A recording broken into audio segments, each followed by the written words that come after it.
સરપંચ બોલ્યા? ઓવા ભાઈ શું કામ હતું? અલે આ ભાઈ ગામમાં કૂતરું મરી ગયું હતું. ઈ મોતાન મને શું કરવા ફોન કર્યો?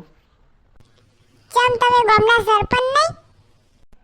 સરપંચ તો ખરો, પણ મને કોઈ ગામના કૂતરો ખેંચવા રાખ્યો?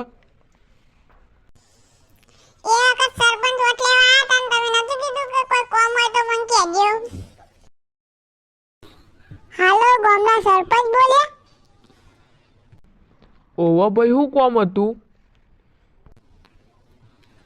અલે આ ભાઈ ગામમાં કૂતરું મરી ગયું હતું. ઈ મોતાન મને શું કરવા ફોન કર્યો? ચમ તમે ગામના સરપંચ નહીં? સરપંચ તો ખરો, પણ મને કોઈ ગામના કૂતરો ખેંચવા રાખ્યો? એ વખત સરપંચ વોટ લેવા આવ્યા હતા ને તમે નતું કીધું કે કોઈ કામ હોય તો મને કહેજો.